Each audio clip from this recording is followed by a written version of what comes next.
olha que bacana a lei, né? Vejam, a ideia foi boa até, né?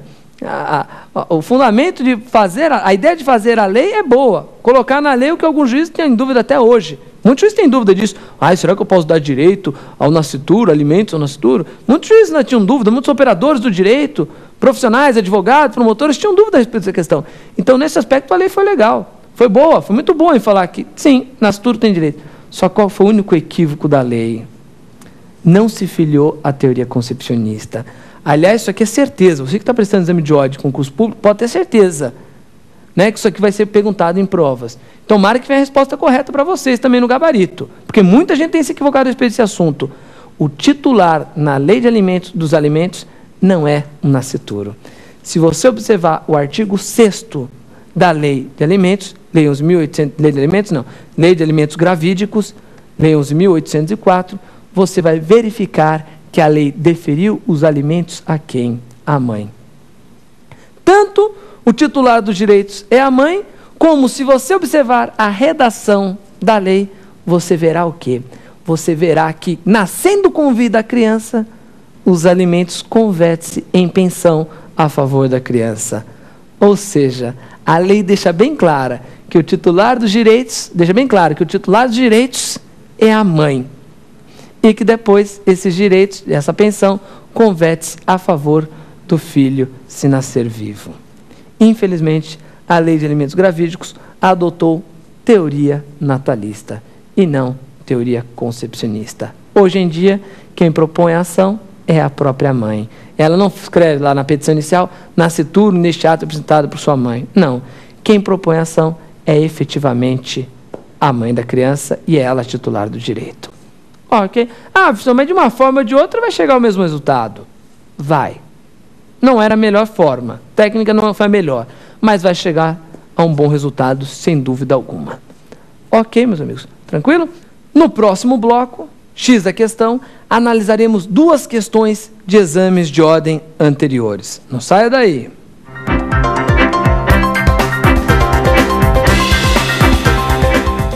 Nesse terceiro e último bloco, iremos analisar 2 questões que foram exigidas em exames de ordem anteriores. Vamos lá? Primeira questão, indagava: assinale a opção correta acerca dos alimentos. A alternativa A afirmava: os alimentos provisionais concedidos em ação cautelar incidental são repetíveis, caso sobrevenha sentença que julgue improcedente o respectivo pedido. Olha aí, meus amigos, muito cuidado a respeito das características dos alimentos. Os alimentos não são repetíveis. O que a gente quer dizer com isso? Que quando uma pessoa paga alimentos a outra, ainda que venha depois a descobrir que os alimentos foram pagos de forma equivocada, ou seja, era uma ação de investigação de paternidade, os alimentos foram fixados, provisionais, caráter incidental, em uma forma de uma liminar, e depois descobriu-se que aquela pessoa não era o pai, ainda que esta tenha pago por determinados meses, por determinados anos, os alimentos, ele nunca poderá cobrar de volta aquilo que pagou. Os alimentos, preste bem atenção nisso aqui, não importa a modalidade, pode ser os provisórios, pode ser os provisionais, não importa a situação, foram pagos, não podem depois serem cobrados de volta. Ficou bem claro? A alternativa A está incorreta. Vamos à próxima. A B. O credor de alimentos pode pleitear alimentos complementares ao parente de outra classe, se o mais próximo não estiver em condições de suportar totalmente o encargo. E, sendo várias as pessoas obrigadas a prestar alimentos, todas devem concorrer na proporção dos respectivos recursos. Olha só que interessante a questão dos alimentos devidos em razão de parentesco. Quando uma pessoa pede a outra em razão de parentesco os alimentos, nós vimos que pode pedir aos ascendentes, aos descendentes e, por fim, aos irmãos, colaterais de segundo grau. E que deve ser observada, que deve ser seguida uma ordem. Vimos que, com relação aos ascendentes, primeiro ele vai pedir para os mais próximos. Então, os mais próximos excluem os mais remotos, uma regra parecida com a das sucessões. Então, vejam, a pessoa pede primeiro para quem os alimentos? Primeiro aos seus pais. Os pais não têm condição, aos avós. Os avós têm condição, aos bisavós. Não tem mais ninguém na linha ascendente, vai para a linha descendente. Aos filhos, não tem condição, aos netos, tem condição, aos bisnetos. E depois, se não tiver condição ninguém na linha descendente, aos irmãos. Agora, olha só. Se você pediu aos seus pais os alimentos, ok? E os seus pais não têm uma condição muito boa, mas tem uma condição que dá para lhe ajudar em parte. O que determina a nossa lei e a doutrina de jurisprudência são bem pacíficos a respeito disso. Você vai até a possibilidade daquela pessoa que está obrigada, em primeiro lugar, a pagar os alimentos. Então, eu tenho a necessidade, sei lá, de X. Os meus pais só conseguem manter até os 50% da minha necessidade. O que passar e não houver a possibilidade daquelas pessoas, daqueles primeiros que foram chamados para responder a pagar, você pode cobrar o quê? Da classe subsequente. Então, eu pedi para os meus pais têm condição de pagar, mas não a totalidade. Vou depois aos avós. Os avós podem pagar mais um pouco. Posso usar os bisavós. Eu vou continuando. Então, vejam, essa mudança de uma classe para outra, primeiro eu vou para os pais, depois para os avós, ela não necessariamente tem que ser integral. Ah, não consegui obter dos meus pais? Ah, só uma parte? Ah, então eu já vou para os avós. Não. Você vai até onde você consegue naqueles primeiros que são chamados. Não tendo condição, sendo insuficiente, você vai complementando com os da classe subsequente.